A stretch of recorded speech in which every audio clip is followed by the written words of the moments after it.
본 이사야서 말씀에서 하나님께서는 이제 예수 그리스도의 복음을 선포하고 계십니다.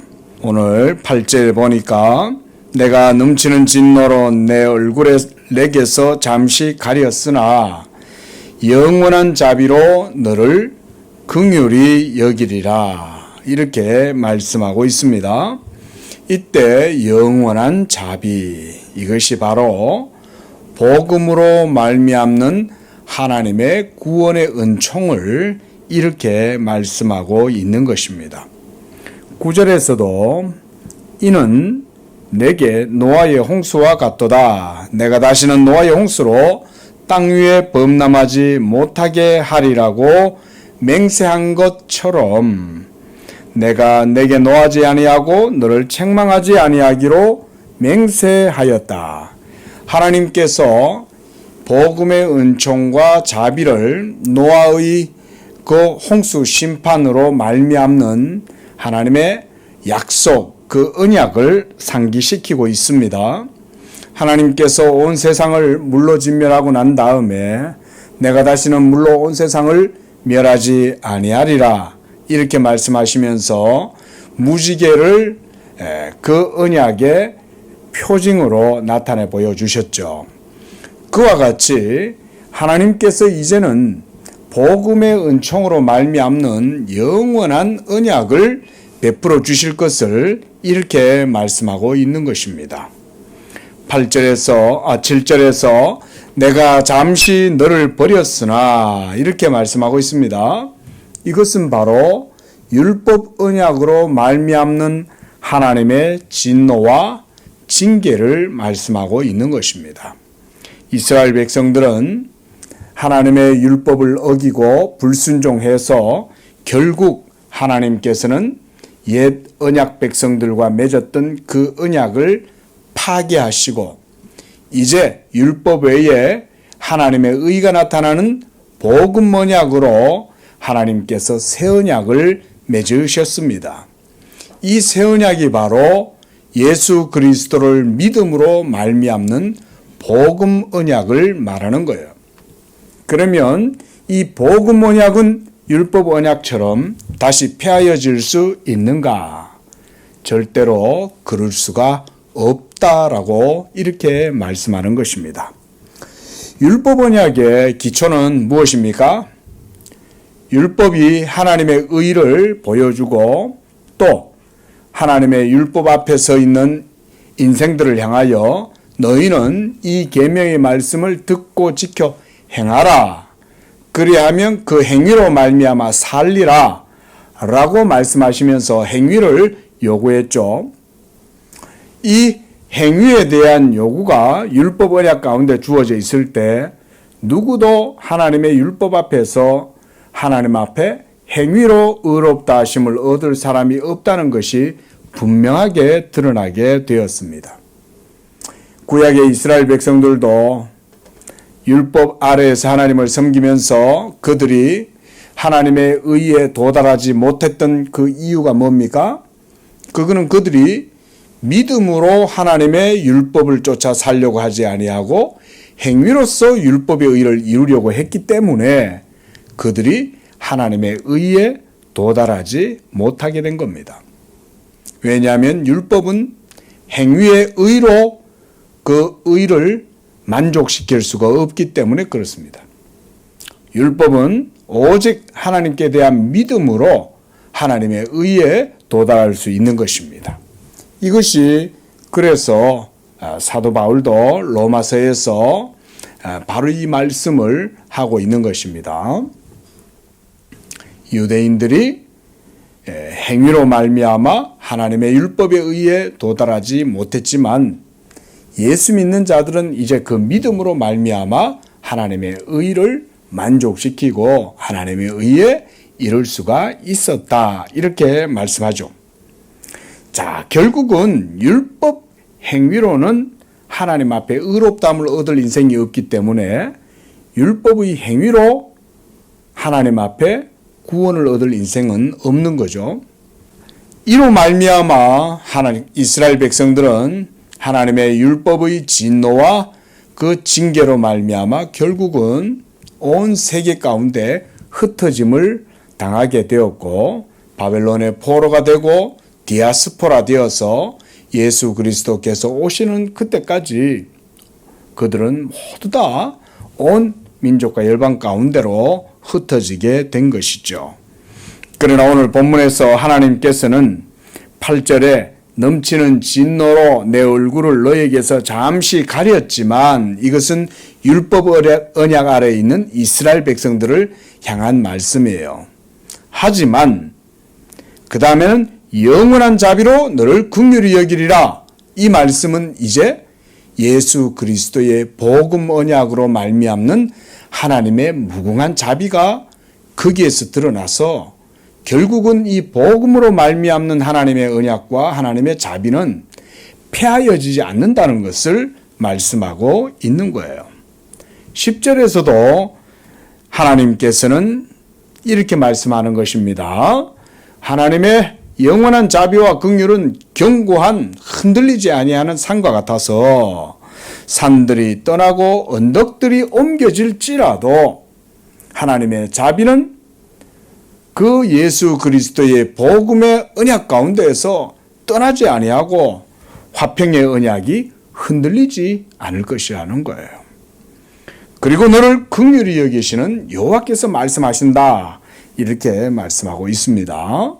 자, 이것이 바로 예수 그리스도를 믿음으로 말미암아 하나님의 택하신 백성들이 누리는 하나님의 자비인 거예요. 자, 여러분, 복음의 기초는 다른 그 어떤 것에도 있지 않다는 사실을 우리는 늘 마음에 담고 기억을 해야 됩니다. 내가 하나님을 열심히 믿어서 그래서 하나님이 나에게 자비하시고 나를 긍휼히 여기시느냐? 그게 아니라는 거예요. 내 어떤 종교적 열정, 내 공로, 내 선행 이런 것에 의해서 하나님이 나를 돌보거나 긍휼히 여기시는 게 아니라 먼저 하나님의 무한한 긍휼과 자비하심이 있어서 이제는 예수 그리스도의 복음을 통하여 그것이 우리에게 주어지게 되었다. 이 말씀을 우리에게 하고 있는 것입니다. 자, 이렇게 우리가 이사야 선지서의 말씀을 통해서 율법 언약과 복음 언약의 차이를 하나님께서 자비하심을 통해서 말씀하고 있음을 봤어요. 하나님의 영원한 자비가 견고하고 흔들리지 않을 거라는 거예요. 옛언약 백성들은 율법 아래에서 하나님을 섬기다가 그 율법 때문에 도리어 걸려서 넘어지고 하나님의 의에 이르지 못했지만 이제 신약에 예수 믿는 성도들은 값 없이 행위 없이 그저 오직 믿음으로 하나님의 의에 이르게 되었는데 그것은 바로 하나님의 무한한 자비로 말미암는 것이다. 이거를 말씀하고 있는 것입니다. 자, 오늘 기독교 강요 3권 13장 4절 내용을 읽어보겠습니다.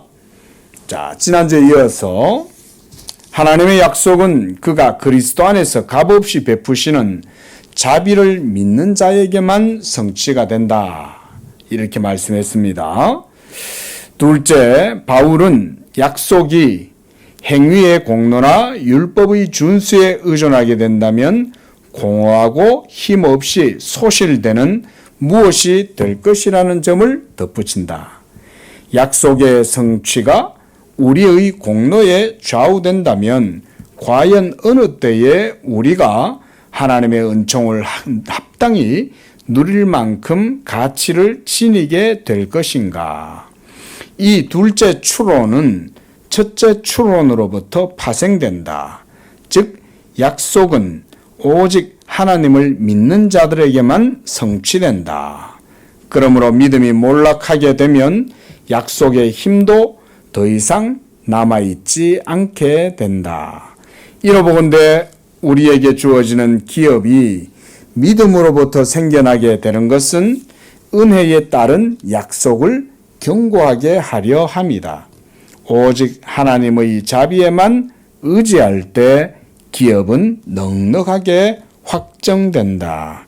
왜냐하면 자비와 진리는 영구적인 고리로 연결되어 있으며 하나님은 자비롭게 약속하시는 것을 또한 신실하게 이루시기 때문이다.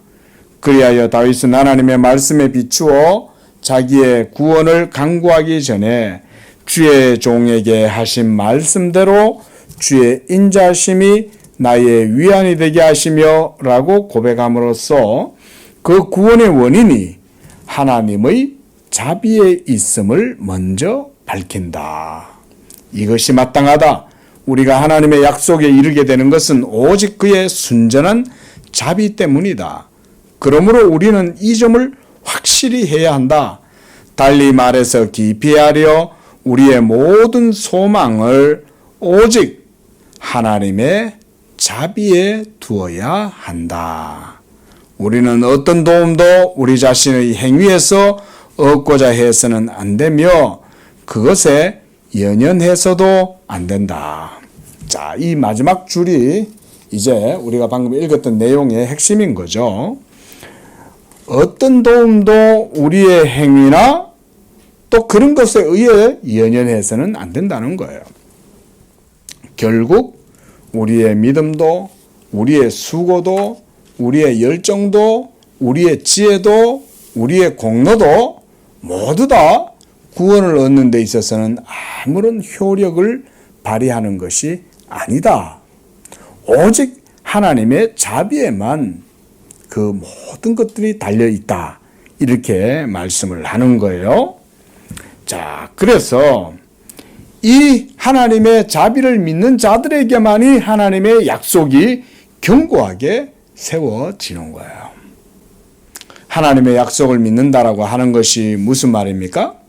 그것은 바로 내 자신의 행위나 내 자신의 선행이나 내 자신의 어떤 공로, 지혜, 열정 이런 것을 의지한다는 게 아니죠. 오직 하나님의 약속의 말씀을 믿는다는 것은 하나님의 자비하심만 믿는다 그 말인 거예요. 그래서 칼빈은 항상 그걸 강조하죠. 하나님의 자비를 의심하지 말고 굳게 붙들어라. 이게 복음의 신앙이에요.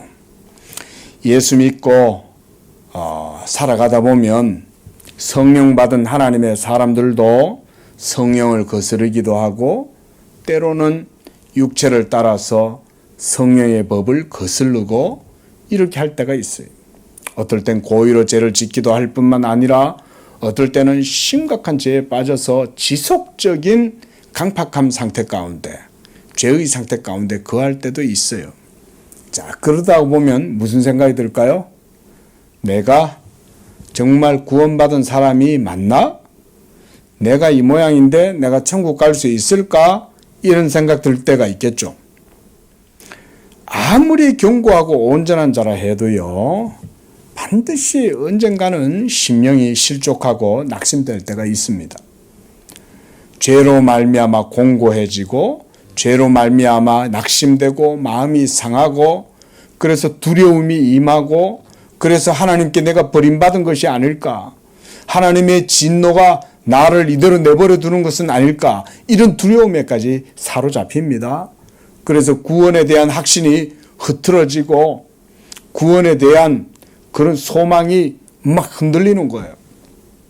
그러다 보면 이 복음의 약속을 의심하게 되고 불안함과 두려움 가운데 사로잡히게 될 수 있어요.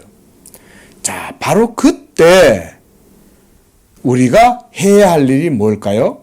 바로 그때 예수 그리스도 복음의 확실함과 확신은 하나님의 자비하심에 달려있다. 이 사실을 기억해라는 거예요.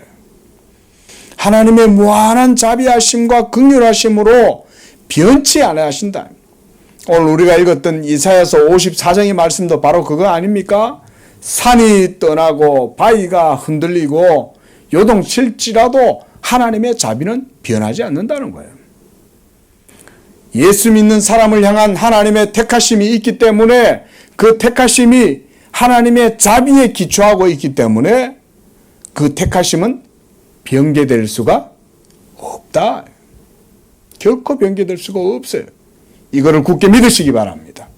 이걸 굳게 붙들고, 그래서 칼빈은 하나님의 자비를 의심하지 말고 굳게 붙들어라. 이게 바로 복음신앙이다. 그 말인 거예요. 내가 연약할지라도, 우리가 찬송가도 그런 찬송이 있잖아요. 내가 연약할수록 더욱 귀히 여기사. 내가 연약할수록 죄의 그 연약함에 걸려가지고 죄의 법에 다시금 짓눌리고 휘둘리고, 죄가 내 온 영혼을 사로잡아가지고 성령의 법에 굴복지 못하게 하도록 하고, 그래서 육체를 따라서 행하도록 하고, 고의로 죄를 짓도록 하고, 때때로는 성령 하나님을 거스르고 막 이렇게 할지라도 하나님의 택하신 백성을 향한 하나님의 사랑과 자비는 결코 변함이 없다. 이걸 믿어야 되는 거예요. 예수 그리스도 안에 있는 자들은 이 믿음의 소망을 견고하게 가질 수가 있어요. 우리가 잘나서 우리의 담대함이 생기는 게 아니에요. 내가 하나님 앞에서 떳떳하기 때문에 이 믿음의 담대함을 가지는 게 아닙니다.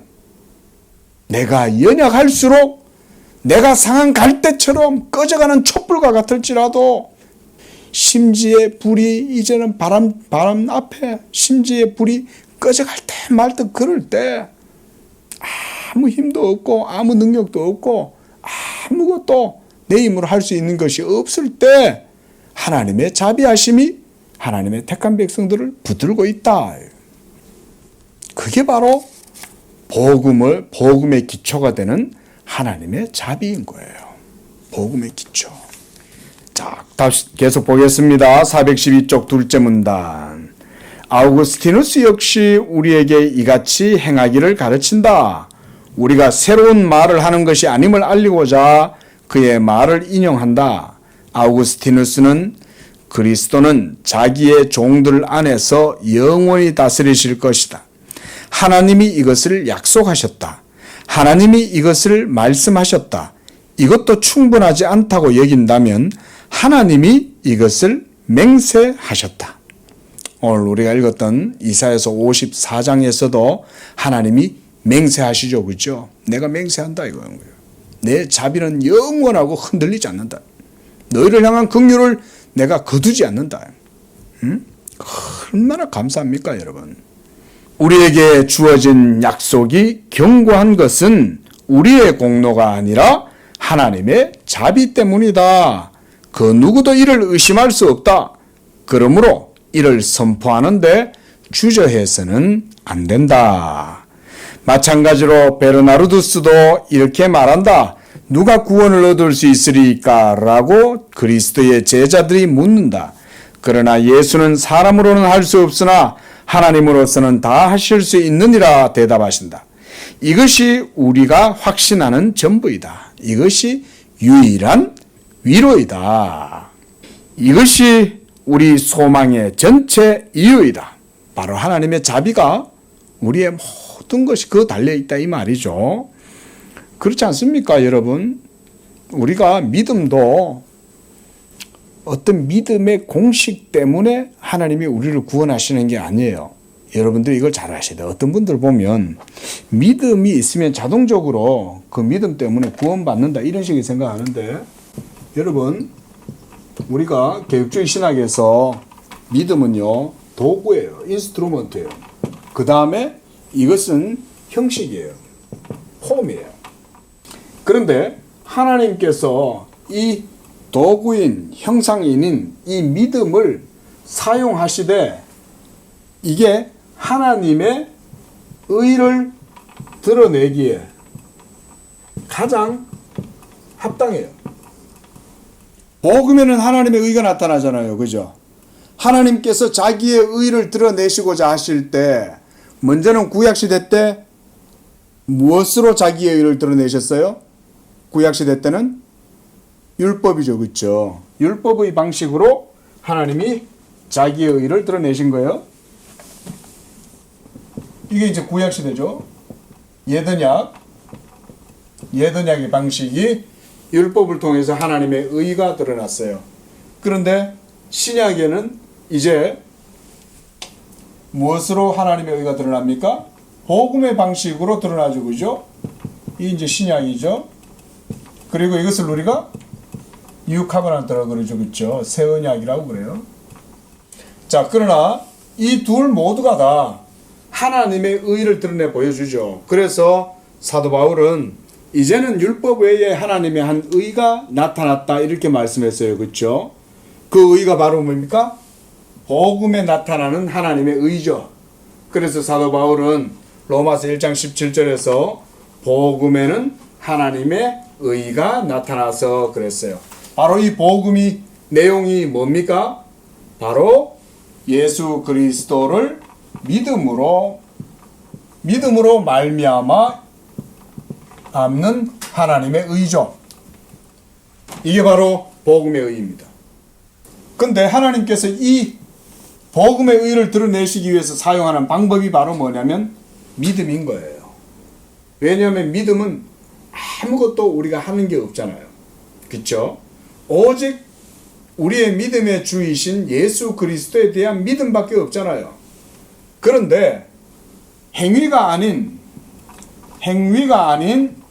믿음으로 이 일을 이룸으로써 거기에서 하나님이 자기의 의를 드러내시는 거예요.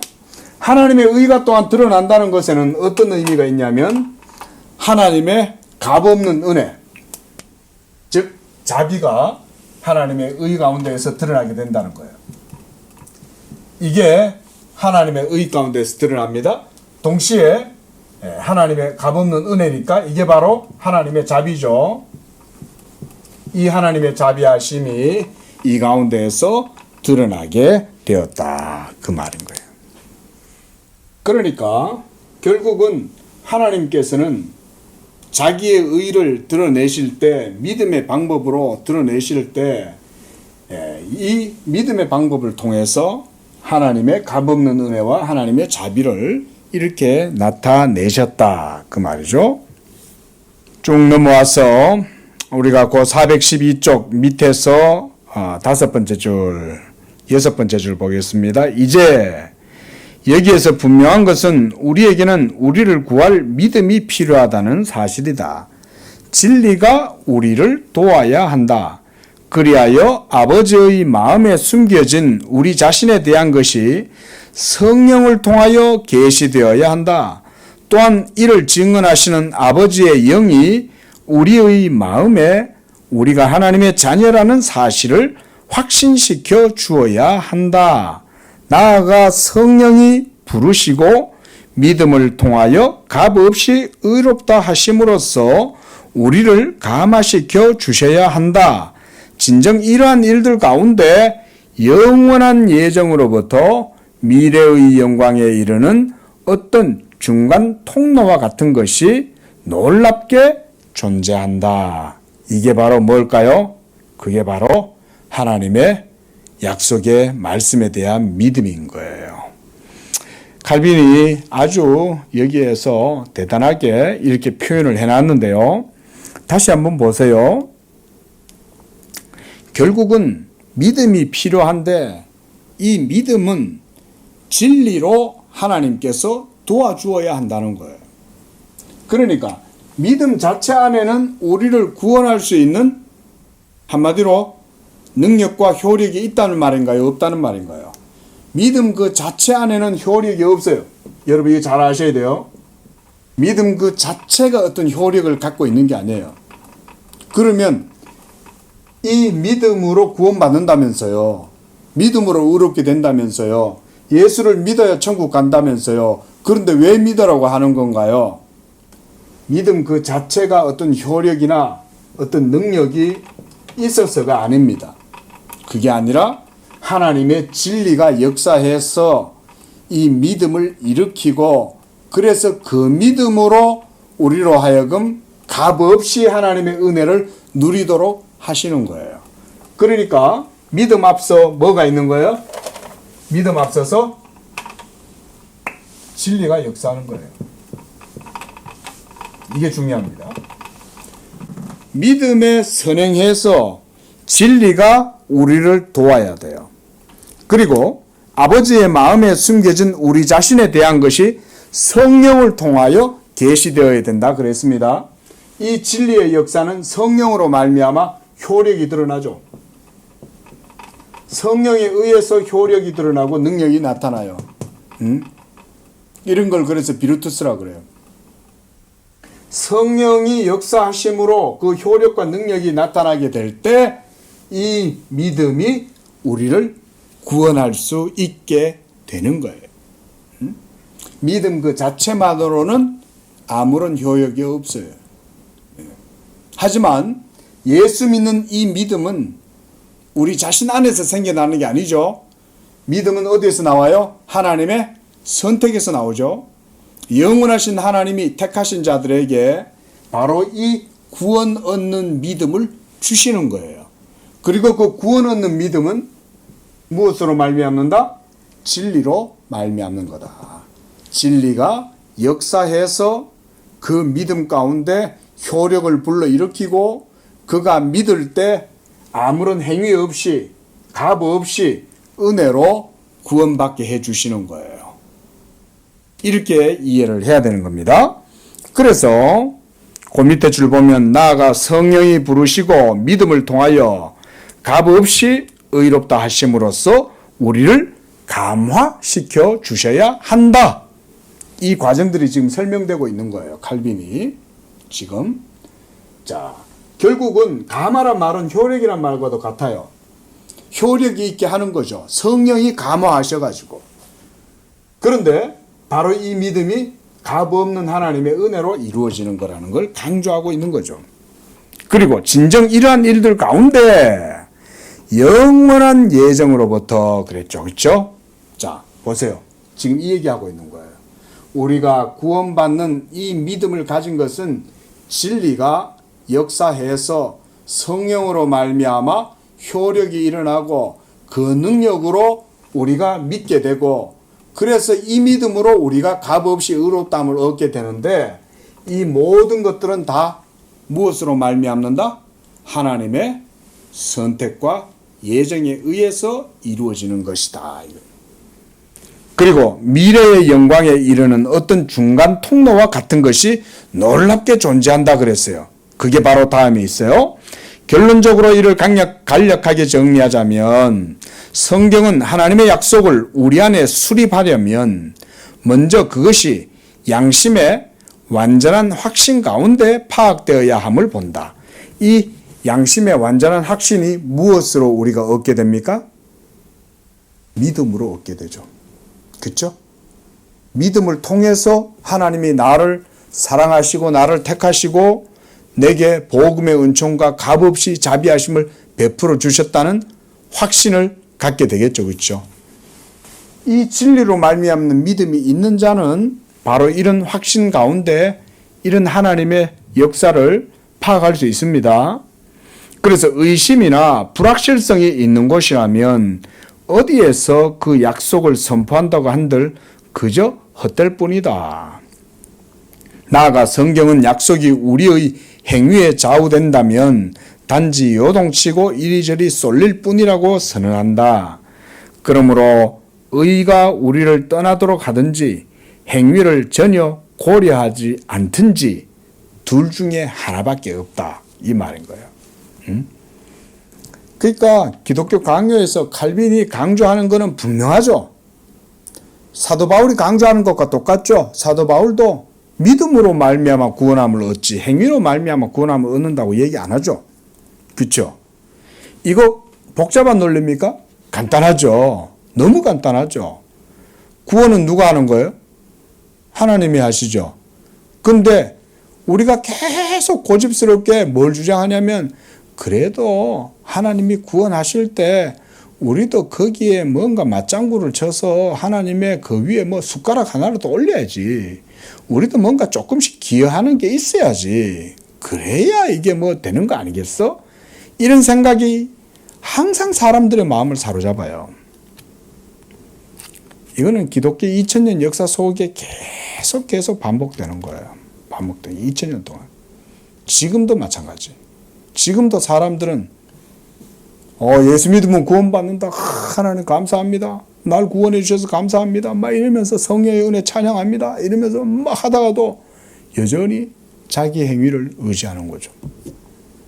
그러면 복음에 나타나는 하나님의 의가 상쇄해야 되겠죠. 그렇죠? 하나님의 의가, 하나님의 영광과 이름이 그런 복음에 나타나는 하나님의 영광과 의와 이름을 그런 식으로 점점점 무너뜨리는 거죠. 그래서 사도 바울이 이걸 항상 강조하는 거고, 칼빈도 이걸 지금 계속 강조하고 있는 거잖아요. 그러므로 진정 오직 믿음 외에는 아무에게도 아무 것에도 자리를 내주어서는 안 된다. 믿음의 본성은 귀는 세우되 눈은 닫는 데 있다. 곧 오직 약속에만 마음을 기울이고 사람의 고상함이나 공로에 대한 생각은 어느 것 하나라도 모두 멀리 해야 한다. 분명하죠, 그죠? 예, 분명합니다. 그 뜻이. 고단 문단 밑에서 5번째 줄. 그 방편에 대해 묻는다면 우리는 하나님의 진노를 누그러뜨리는 그 희생제물로 나아가야 한다. 하나님이 자기 진노를 참으신 그리스도의 유일한 속죄로 인해 진정되신다는 사실을 확실히 붙들고 있지 않는 사람은 언제나 두려움에 떨 수밖에 없을 것이다. 요컨대 오직 우리의 구속주 그리스도의 극심한 고통에서만 우리는 화평을 추구해야 한다. 한마디로 그리스도의 대리적 속죄, 그 만족설이 우리 믿음에 흔들리지 아니하는 기초다 이 말이죠. 예? 예수 그리스도께서 우리를 위하여, 내 죄를 위하여 십자가에서 완전한 속죄를 이루시고, 그래서 그로 말미암아 우리에게는 이제는 완전한 의가 완전히 이제는 주어져 있는 거죠. 보증으로. 그리고 예수 그리스도를 믿는 믿음 이외에 우리가 무엇에다가 구원의 확신이나 소망을 둘 수 있겠냐 이건 거예요. 맞죠? 예수 믿는 것 이외에는 아무런 소망도 없고 우리 구원의 어떤 확실한 기초도 없어요. 오로지 하나님이 자비하사 예수 그리스도 자기의 독생자를 세상에 보내셔서 십자가에서 죽게 하심으로 그의 죽으심이 우리의 구원이 되고 우리의 치료가 되고 회복이 되고 생명이 되었다는 사실을 믿는 자라야만이 흔들리지 아니하는 견고한 약속 위에 설 수 있다. 그 말인 거예요. 자, 5절입니다. 믿음으로 의롭다함을 얻게 됨과 아버지의 사랑으로 아들의 몸에 접붙임을 받음은 동시에 일어난다. 자, 여기서는 또 중요한 얘기를 합니다. 자, 읽어봅시다. 접붙임, 이거 기억하세요. 그리스도의 몸에 접붙인다. 이거를 칼빈이 지금 복음의 약속과 그리고 하나님의 자비에다가 지금 연결을 시키면서 그리스도의 몸에 접붙임을 말하고 있어요. 한번 봅시다. 그러나 이렇듯 꽤나 더 모호해 보이는 증언을 사용할 필요가 어디 있겠는가? 바울은 우리가 믿음으로 의롭다 하심을 받았으니 이에 대한 확고한 신념이 없다면 양심의 어떤 평화나 고요한 즐거움도 깃들지 않게 될 거라고 누누이 주장한다. 그리고 이로부터 기원하는 확실성을 성령으로 말미암아 하나님의 사랑이 우리 마음에 부음받음이니 라는 말씀 가운데 동시에 선포한다. 본문은 우리가 확실히 감화를 받아 하나님을 기뻐하게 될 때만 우리의 영혼에 고요함이 머물게 될 것이라고 말하는 듯하다. 같은 맥락에서 바울은 다른 구절에서 모든 경건한 사람을 향하여 누가 우리를 그리스도 안에 있는 하나님의 사랑에서 끊으리요 라고 외친다. 우리는 항구에 다다르기 전까지 아주 작은 실바람에도 떨게 될 것이다. 아주 작은 실바람. 이게 참 이게 우리 영혼의 연약함인 거예요. 예수를 굳게 붙들지 아니하면 그 어떤 것도 우리 구원의 확실한 기초가 될 수 없어요. 행위를 의지하잖아요. 그럼 처음에는 행위를 자랑하겠죠. 그렇죠? 행위를 의지하니까 그걸 신뢰할 만하다고 생각할 거 아니에요. 내가 하나님을 얼마나 잘 섬기는데. 나 새벽 기도도 많이 나오고 11조도 잘하고 내가 기도 생활도 잘하고 내가 구제도 하고 내가 열심히 해. 예를 들어서 이런 걸 자랑한다 칩시다. 처음에는 뭐 어깨가 쭈뼛쭈뼛해지면서 잘난 척 하겠죠. 근데 그게 얼마나 가겠냐 이건 거예요. 그거를 의지하고 구원의 확신을 거기에다 세우면 어떻게 되겠어요? 1시간도 못 가요. 1시간도. 금방 넘어지는 거예요. 버들버들 떠는 거예요. 행위를 의지하는 자는 결코 담대함과 확실함을 가질 수가 없어요. 그래서 그런 거예요. 아주 작은 실바람에도 흔들린다는 거예요. 우리는. 그러나 여호와가 우리의 목자로 자기를 드러내시는 한 심지어 죽음의 어둠에 처해 있을지라도 우리는 평정을 유지할 것이다. 이게 여호와를 의지하는 자는 부끄러움을 당치 아니하리라. 여호와를 의지하는 자는 독수리 날개치며 올라갈 것이요. 막 이러면서 하나님을 의지하는 자는 산성이잖아요. 견고한 반석이잖아요.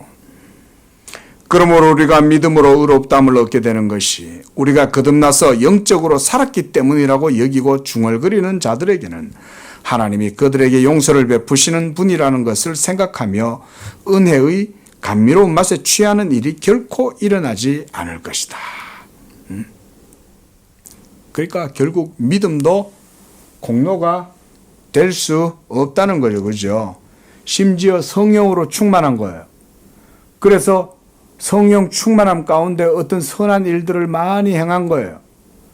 그러면 그런 선한 일들을 많이 행했기 때문에 그것 때문에 우리 구원의 확신이 기초가 분명하게 세워지냐 그런 것들이 아니죠. 이렇게 얘기해도 또 걸렸어. 또 행위로 또 쓸려 넘어가요. 이게 죽는 날까지 육체하고 싸우는 거예요. 죽는 날까지. 네. 그렇기 때문에 또한 그들은 투르크 사람들이나 다른 속된 이방 민족들과 다를 바 없이 기도를 올바로 드리는 방법을 더 이상 알지 못하게 될 것이다. 왜냐하면 바울이 증언하듯 믿음은 저 가장 달콤한 아버지의 이름을 내세우고 생각나게 하지 않는 한 참되지 않기 때문이다. 달리 말해서 믿음은 우리의 입을 열어 아빠 아버지라고 마음껏 외치게 한다. 사도는 다른 곳에서 이 일이 그리스도 안에서 일어남을 더 분명하게 표현한다.